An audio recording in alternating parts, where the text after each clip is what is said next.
Hello बच्चों, नमस्कार, सत श्री अकाल, गुड मॉर्निंग, गुड इवनिंग, जो भी आप समझना चाहें।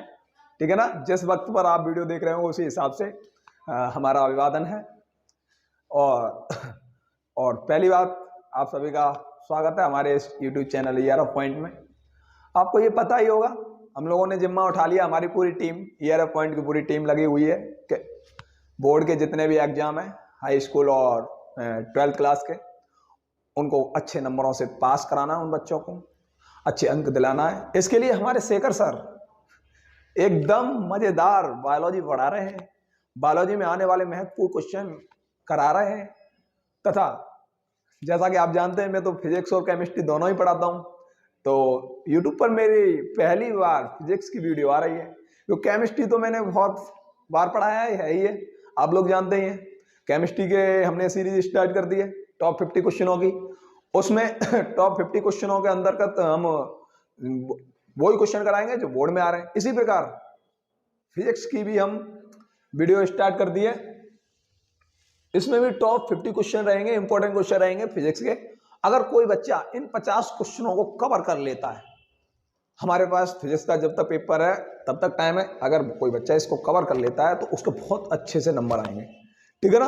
फालतू की बकवास बिल्कुल बंद करता हूं, डायरेक्ट मैं पॉइंट पर आता हूं कि मैं इस वीडियो में क्या क्या पढ़ाने वाला हूं। ओके, ठीक, देखते हैं। इस वीडियो में हम बात करेंगे वैद्युत क्षेत्र के बारे में, वैद्युत क्षेत्र की तीव्रता, मात्रक और विमा के बारे में, और कूलाम का नियम के बारे में। इस से ये मान लो हर साल एक क्वेश्चन बनता है, 2 नंबर का यहां से पक्का आएगा, ये मेरी गारंटी है। 2 नंबर का इस टॉपिक से जरूर आ जाएगा, और बहुत ही सिंपल टॉपिक है, इतनी सिंपल वे में समझाऊंगा तो आपको बहुत अच्छे से समझ में आ जाएगा। ठीक है। उससे ऐसे समझने से पहले हम आवेश की बात कर लेते हैं। आवेश हमारा 2 प्रकार का होता है, पॉजिटिव आवेश, नेगेटिव आवेश। अगर देखो प्लस प्लस के आवेश हैं, कोई चीज प्लस प्लस की है, तो उसके बाद वो दोनों कण आपस में प्लस प्लस के दो आपस में क्या होगा, प्रतिकर्ष होगा, दूर भाग जाएंगे। ठीक है।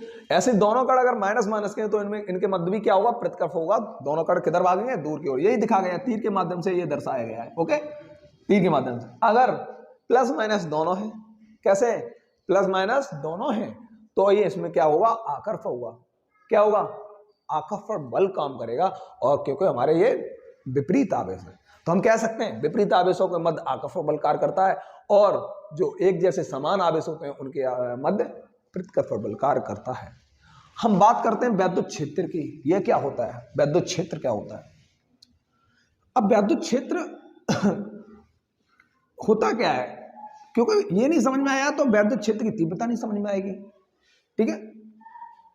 तो हम मान लो कोई भी कण है, कोई भी आवेशित कण सही, कोई भी कण सही मान लो, ठीक है, एनी कण, कोई भी कण पदार्थ, उसके चारों ओर का एक क्षेत्र मान लो, उसके चारों ओर का क्या क्षेत्र, कोई मान लो, मुझे ही मान लो, या मार्कर मान लो, छोड़ो मुझे तो छोड़ो, इस मार्कर को मान लो, ये मार्कर है, इस मार्कर के चारों ओर का कोई क्षेत्र है, ये सराउंडिंग में जो भी चारों ओर क्षेत्र है, इस क्षेत्र में आके कोई आवेशित कण आ जाए, मान लो इसमें आ जाए क्या, इलेक्ट्रॉन आ जाए। कैसा आ जाए, इलेक्ट्रॉन। तो वो कैसा अनुभव करेगा, आकर्षण या प्रतिकर्षण बल का अनुभव करता है। उस क्षेत्र को हम क्या कहते हैं, वैद्युत क्षेत्र। मान लो इलेक्ट्रॉन आए, इलेक्ट्रॉन में माइनस है, और कण का कैसा है, कण पर मान लो माइनस आवेश है, तो दोनों के मध्य प्रतिकर्षण बल काम करेगा। कैसा बल, प्रतिकर्षण। मान लो जो पदार्थ है वो कैसा है, पॉजिटिव, और इसमें इलेक्ट्रॉन आए तो कैसा बल काम करेगा, आकर्षण। तो हमारी यहीं से परिभाषा बन जाती है, किसी पदार्थ या कण के चारों ओर का वह क्षेत्र जिसमें कोई आवेशित कण आकर आकर्षण या प्रतिकर्षण बल का अनुभव करता है, उसे हम क्या कहते हैं, वैद्युत क्षेत्र कहते हैं। बात समझ में आएगी। मैं यह मान के चल रहा हूं, बेशक मैं लिखा नहीं रहा हूं, बट मैं यह मान के चल रहा हूं कि मेरे प्रिय ईआरएफ पॉइंट के सदस्य अपनी कॉपी और पेन लेकर बैठे हुए हैं, और वो साथ साथ नोट करते जा रहे हैं। ठीक है ना। मैं बार बार मैं आपको याद नहीं दिलाऊंगा कि कॉपी पेन निकाल लीजिए, को नोट कर लीजिए, ये हेडिंग नोट कर लीजिए। मुझ पर बकवास बिल्कुल नहीं होगी साहब। क्यों, क्योंकि इसी में वीडियो में मुझे टाइम बर्बाद नहीं करना है बिल्कुल, क्योंकि समय हमारे पास बहुत कम है। मुझे डायरेक्ट पढ़ाई की ही बात करनी है, और आप लोग फिर मुझे बार बार नहीं कहना पड़े, अपनी कॉपी और पेंसिल लेकर बैठे और नोट करते जाएं, और एक बार उसको दोहरा लें। आपके हाथों में होंगे ये क्वेश्चन, अर्थात आपके दिमाग में होंगे ये क्वेश्चन। ओके, अब बात कर लेते हैं हम वैद्युत क्षेत्र की तीव्रता का। तो ये तीव्रता मैं डायरेक्ट शॉर्ट में लिख रहा हूं, ठीक है। तीव्रता, इसको देखो पहली बात तो इसे प्रदर्शित करते हैं ई से। किससे प्रदर्शित करते हैं? ई से, कैपिटल ई से। अब इसकी परिभाषा हम कैसे बनाएं? देखो ज्यादातर परिभाषाएं जो होती है फिजिक्स में सूत्र से बनाई जाती हैं। तो ये ई है, ई बराबर फॉर्मूला होता है एफ अपॉन क्यू नॉट। और क्यू नॉट को बोलते हैं हिंदी में परीक्षण आवेश। कौन सा आवेश? परीक्षण आवेश, ठीक है ना। और इसे क्या बोलते हैं हम? बल, वैद्युत बल मान लो। कौन सा बल? वैद्युत बल। वैद्युत बल ही होता है क्योंकि आवेशित कण है और आवेशित कणों के मध्य हमारा वैद्युत बल काम करता है। कौन सा बल काम करता है? वैद्युत बल। जो दो आवेशित कण होते हैं उनके मध्य में बल काम करता है वैद्युत बल। और तुम्हारा गुरुत्वाकर्षण बल अलग होता है, वो पिंडों के बीच में काम करता है, ये आवेशों के मध्य काम करता है। अगर प्लस प्लस आवेश तो प्रतिकर्षण वैद्युत बल काम करेगा, नेगेटिव नेगेटिव प्रतिकर्षण, प्लस माइनस आकर्षण बल काम करेगा। ओके, तो ये बार बार मुझे समझाने की कोई आवश्यकता नहीं है। अब इसकी परिभाषा इतनी इंपॉर्टेंट है, वेरी मोस्ट इंपॉर्टेंट, 2023 में अवश्य आएगी। मैं गारंटी के साथ कह सकता हूं कि 2023 के एग्जाम में ये अवश्य आएगी। दुनिया की कोई ताकत, यहां तक कि ब्रह्मा जी भी नहीं रोक पाएंगे इसको कि नहीं आए। ठीक है, किसी ना किसी रूप में जो करा रहा हूं आ ही जाएगी। होता क्या है, ये जो परीक्षण आवेश मान लो कहीं रखा हुआ है अनंत पर। कहां रखा है? अनंत पर। परीक्षण आवेश को अनंत से हम कहां लेके आ रहे हैं? इस क्षेत्र के, वैद्युत क्षेत्र के भीतर। अनंत से हम लेके आएंगे वैद्युत क्षेत्र के भीतर लेके आएंगे, तब उस पर जो बल काम करेगा F तथा परीक्षण आवेश के मान जो होगा उन दोनों के अनुपात को हम E कहते हैं। क्या कहते हैं? E। समझ में आ गया होगा उम्मीद करता हूं। परीक्षण आवेश को अनंत से वैद्युत क्षेत्र के भीतर लाने में किए जो हमारा वैद्युत बल कार्य करता है तथा परीक्षण आवेश के मान के अनुपात को हम क्या कहते हैं? वैद्युत क्षेत्र की तीव्रता कहते हैं। तो दोबारा आप कॉपी पर नोट कर लीजिए, किसी परीक्षण आवेश को अनंत से वैद्युत क्षेत्र के भीतर लाने में लगने वाला बल तथा परीक्षण आवेश के मान के अनुपात को वैद्युत क्षेत्र की तीव्रता कहते हैं। इसे ई से प्रदर्शित करते हैं। किससे प्रदर्शित करते हैं? ई से। ई बराबर फॉर्मूला क्या होता है? F upon Q. F upon Q. अब एफ अपॉन क्यू होता है, फॉर्मूला साथ साथ नोट करते जाना, समझ रहे हो। अब हम बात करते हैं मात्रक क्या होता है, ठीक है। अब मात्रक देख लेते हैं। मैं हेडिंग लगा रहा हूं मात्रक की। मात्रक, मात्रक क्या होते हैं? ये ई बराबर हमारा फॉर्मूला जो होता है, ई बराबर होता है एफ अपॉन क्यू। नोट लिख दे रहा हूं, क्यू जो भी है। मात्रक निकालने का सबसे अच्छा तरीका होता है, जिस भी चीज का हमें मात्रक निकालना होता है तो अन्य जो राशियां दी होती हैं उनके मात्रक पता हो तो अवश्य आप मात्रक निकाल लोगे तुरंत। ई का निकालना है, एफ का पता होना चाहिए, क्यू का तुरंत निकल आएगा। सभी लोग जानते हैं, बचपन से पढ़ते आ रहे हैं, 9th क्लास से न्यूटन के नियम पढ़े होंगे। मैंने भी पढ़ा था, तभी से मुझे ध्यान है कि बल का मात्रक न्यूटन भी होता है। क्या होता है? न्यूटन भी होता है। तो यहाँ बल का मात्रक हम क्या लगा सकते हैं? क्योंकि ई का निकाल रहे हैं तो बल का हमने लगा दिया न्यूटन। क्या लगा दिया? न्यूटन। और सब लोगों को पता है आवेश क्यू का मात्रक क्या होता है? कूलाम। क्योंकि अगर ये भी नहीं पता होगा तो एक गाल पर चार मारूंगा यहीं से, समझ रहे हो। सब लोगों को ये पता ही होना चाहिए कि क्यू का मात्रक क्या होता है। आप मजाक समझ रहे होंगे, वैसे मार नहीं सकता हूं, लेकिन अगर आपको पता नहीं है तो अपने आप अगर क्लास देख रहे हो गाल पर चाटा मार लो कस के, इतनी तेज मारो कि तुम्हारा इस वाले का तमाचा इधर आके लग जाए। अगर ये पता नहीं है, बहुत बेसिक सी चीज है, समझ रहे हो। तो यहां देखो बल का मात्रक न्यूटन, क्यू का मात्रक क्या होता है? कूलाम। अब ई बराबर फॉर्मूला क्या निकलाया? कूलाम बट्टे सॉरी न्यूटन बट्टे कूलाम। तो ई का मात्रक क्या निकलाया? न्यूटन को लिख देते हैं एन, कूलाम को लिख देते हैं सी। तो न्यूटन प्रति कूलाम हो गया।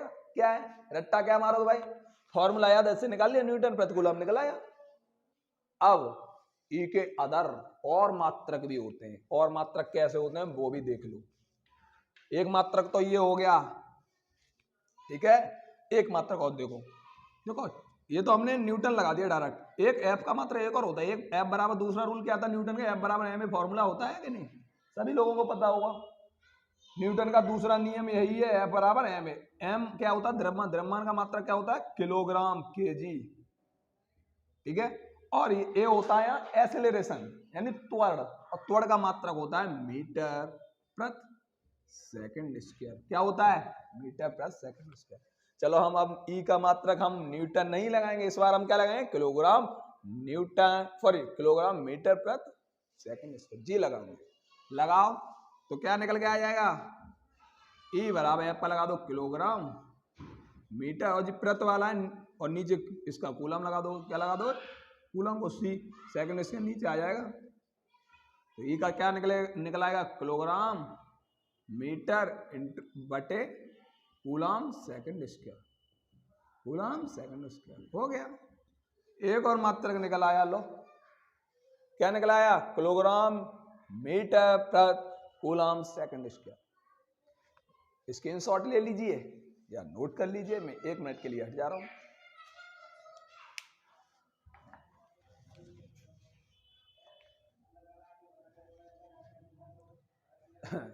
चलो ई का और मात्रक देखते हैं।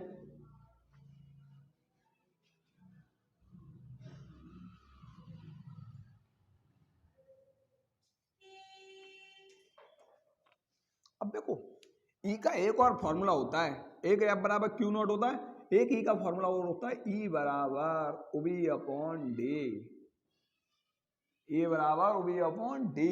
यहाँ उबी होता है विभव, क्या होता है विभव, और डी क्या होता है यहाँ दूरी, दूरी मान लो प्लेटों के बीच की दूरी होती है। लगा दो मात्रा, ई का निकालना है तो निकालो, क्या निकलाएगा, विभव का मात्रा सबको पता है, हाई स्कूल से बच्चे पढ़ते आ रहे हैं, 9th क्लास से भी, कि विभव का मात्रक होता है वोल्ट, क्या होता है वोल्ट, और डी का मात्रक दूरी को मात्रक मीटर, तो वोल्ट प्रति मीटर। लो एक और मात्रक, ई का मात्रक एक और निकल आया, कैसे निकाल लिए, आकाश सर को नहीं याद है ये मात्रक, कोई भी पूछेगा अगर डायरेक्ट वे हमें नहीं याद, लेकिन हम निकालते हैं क्योंकि बेसिक मात्रक पता है, बेसिक पता है, इससे निकाल लो। ऐसा आप भी कर पाओगे, ये सोच रहे होंगे अरे सर ऐसे ही इनको तो सब याद है इस वजह से लिख देते हैं, ऐसा कुछ नहीं है। बस क्या है, अपना दिमाग में चलाओ, इनके मात्रक पता हो, इसका आराम से निकालो, वोल्ट प्रति मीटर निकल आया। अब देखो एक और मात्रक निकालना सीखो। अब तुम ये दिमाग में ये सोच रहे हैं सर हमें मात्रक क्यों बता रहे हैं, क्योंकि ऐसी कोई साल नहीं जाती जिस साल वैद्युत क्षेत्र की तीव्रता का मात्रक ना पूछा जाता हो। सही बता रहा हूं, मैंने प्रीवियस ईयर के क्वेश्चन देखे, अनसॉल्व पेपर में देखा, हर साल इसके मात्रक पूछेगा, हर साल। वो भी ऐसे पूछा जाता है, निम्नलिखित में से विद्युत क्षेत्र की तीव्रता का मात्रक नहीं है, तो 3 तो होते हैं उसमें, चौथा ऐसा होता है जो नहीं होता है, तो वही हमें छांटना है। वही छांटने के लिए ये सारे मात्रक पता होने चाहिए। समझ में आया, नहीं वाला पूछ लिया तो फंस जाओगे नहीं, क्योंकि 3 है, 3 तो पता ही होने चाहिए, तो चौथा बता पाओगे। अगर मान लो होते हैं तो इन चारों में से कौन सा भी बता ही दो, ठीक है ना। चलो अब एक और मात्रक देखते हैं, यहां तक नोट कर लीजिए आप लोग, ओके।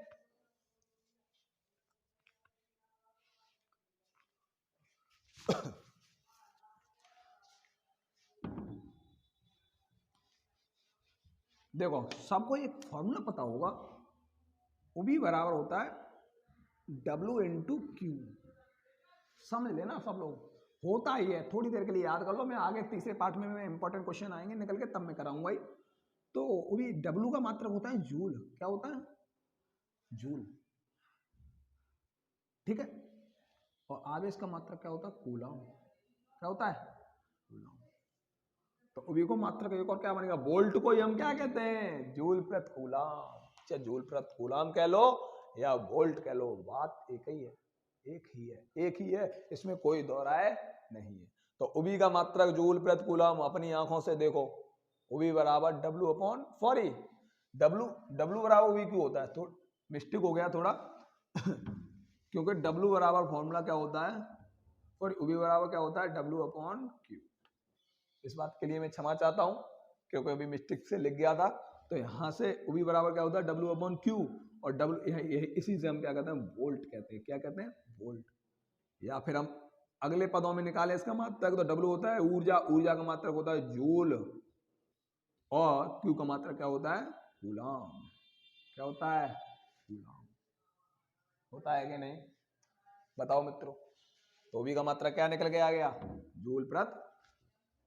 रख दो ये वाला मान। E बराबर फॉर्मूला क्या होता है V/D। V/D होता है, तो V का मात्रक रख दो। V का क्या है जूल प्रति कूलम, और नीचे क्या है D का मात्रक तो तुम्हें पता ही है मीटर होता है। क्या होता है कूलम, नीचे आ जाएगा क्या बन जाएगा जूल प्रति कूलम मीटर। हो जाएगा कि नहीं। किसका निकला है E का। एक और आ गया जूल प्रति कूलम मीटर। आ गया कि नहीं। अब विकल्प में कैसा आता है, एक मात्रक दे देगा जूल प्रति कूलम मीटर, कूलम मीटर, एक दे देगा वोल्ट प्रति मीटर, एक दे देगा न्यूटन प्रति कूलम, एक दे देगा न्यूटन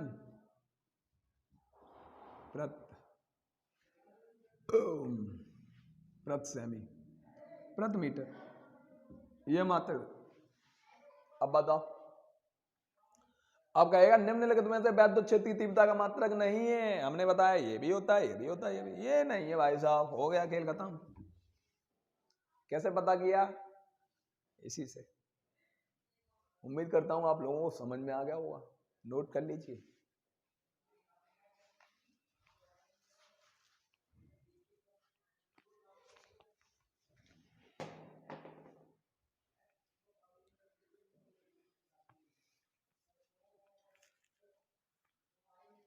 मिटा रहा हूं अब मैं।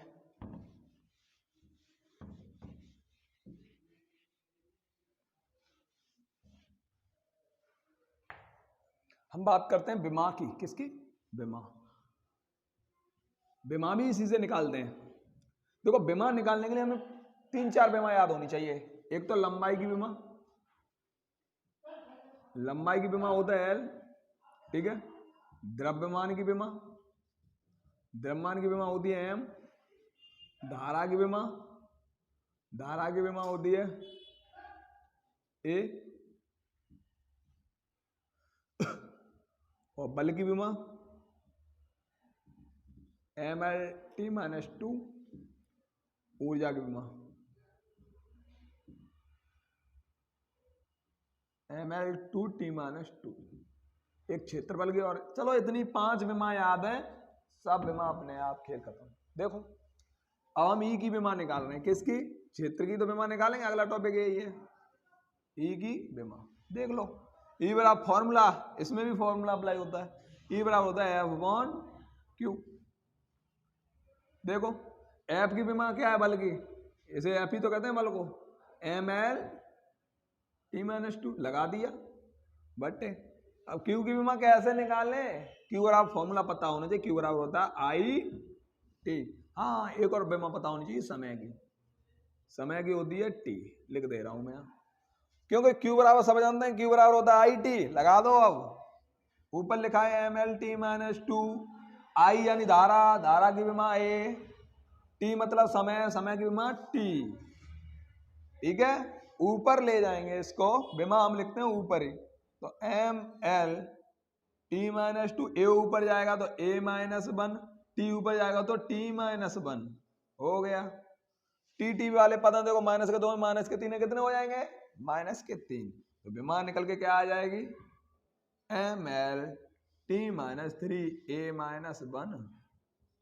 और बड़े क्वेश्चन में लिखते हैं विमा को हमेशा। हो गया खेल खत्म। बताओ, मैंने कुछ किया? अगर तुम मुझसे डायरेक्ट पूछोगे सर आप बता दीजिए, मैं नहीं बता पाऊंगा, किसी कीमत पर नहीं बता पाऊंगा। मैंने आज तक कोई विमा नहीं याद की। और लेकिन आप किसी भी सूत्र का, किसी भी राशि की मुझसे विमा पूछ सकते हैं, सॉल्व करके बता दूंगा। तो मुझे डायरेक्ट याद ही नहीं। मुझे 6 विमा याद है बस। ही समय का ये, लंबाई का ये, द्रव्यमान का ये, धारा का ये, बल का ये, जो ऊर्जा का ये। इसी से खेल खत्म। बस फॉर्मूला याद है सर, फॉर्मूला आपको भी याद होने चाहिए, ठीक है ना। तो उम्मीद करता हूँ आपको समझ में आ गया होगा, नहीं समझ में आया होगा तो आप लोग बता देना कमेंट करके, फिर देख लेंगे, नोट कर लीजिए। सही है। अब हम बात करते हैं कूलम के नियम की। हमने ये बात कर लिया, कूलम का और नियम देख लो, बहुत इंपॉर्टेंट है, वो कुछ नहीं है, ठीक। फिर उसके बाद हम टॉपिक को समाप्त करते हैं, फिर आगे देखेंगे हम।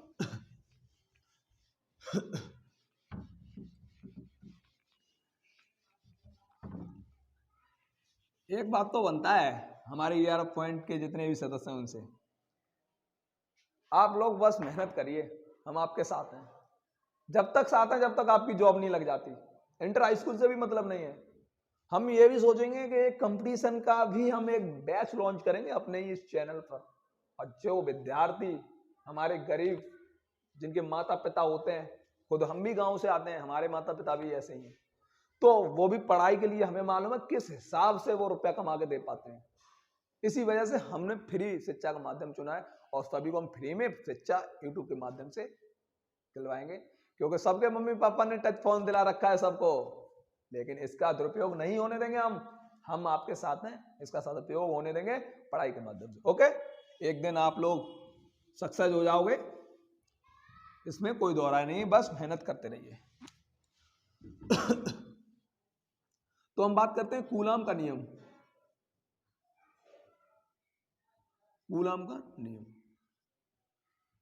अब देखो कूलम का नियम, ये बात पता होनी चाहिए किससे रिलेट करता है। ये रिलेट करता है आवेश से, दो हमारे आवेश होने चाहिए, उनसे रिलेट करता है। मान लो एक पर प्लस क्यू आवेश है, एक पर माइनस क्यू आवेश है।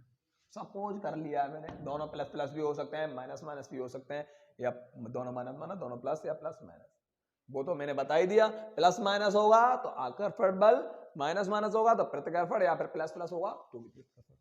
दोनों मान लो आर दूरी पर रखे हुए हैं, कहाँ रखे हुए हैं, आर दूरी, ठीक है, इतनी बात समझ में आई। दो आवेश है हमारे प्लस क्यू माइनस क्यू, दोनों आर दूरी पर रखे हुए हैं, तब कूलम का नियम क्या है। तो कूलम ने नियम दिया था कि जो हमारा इन दोनों पर जो बल काम करता है, इन दोनों आवेश, ये Q1 मान लो, ये Q2 मान लो, जो आकर्षण और प्रतिकर्षण बल दो आवेशों के मध्य कार्य करता है, वो डिपेंड करता है इन दोनों आवेश के गुणनफल के, यानी Q1 इंटू Q2। एक इक्वेशन ये बना दो।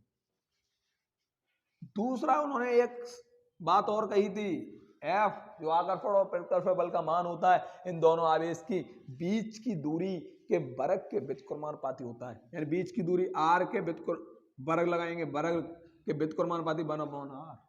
समानुपाती की बात कर रहे हैं, अनुक्रमानुपाती की बात कर रहे हैं तो डायरेक्ट प्रोपोर्शनल लगा देते हैं, और व्युत्क्रमानुपाती की बात करते हैं तो 1/, लगाना पड़ता है, जिस पर निर्भर करता है उसके हिसाब से लगाना पड़ता है। आर के वर्ग के अनुक्रमान व्युत्क्रमानुपाती, इस वजह से मैंने 1/r² लिखा है, इसे समीकरण 2। एक बार पुनः मैं अपने शब्दों में लिखा दे रहा हूं, क्योंकि साथ साथ लिखते जाओगे तो अच्छे समझ में आ जाएगा, तो मैं लिखा रहा हूं। इस नियम के अनुसार किन्हीं दो बिंदु आवेशों के मध्य लगने वाले आकर्षण या प्रतिकर्षण बल का मान इन दोनों आवेशों के गुणनफल के अनुक्रमानुपाती तथा दोनों आवेशों के बीच की दूरी के वर्ग के व्युत्क्रमानुपाती होता है। ये आपका नियम हो गया। अब तुम सोच रहे हो 3 बार तो मैं नहीं बोलूंगा, आप वीडियो को पीछे करके देख सकते हैं और नोट कर सकते हैं। ओके, तो उसी थ्योरी के अकॉर्डिंग मैंने ये लिख दिया है, F इज प्रोपोर्शनल, ये F इज प्रोपोर्शनल 1/r²। दोनों समीकरण को हम मिला देंगे, समीकरण 1 हुआ, 2 को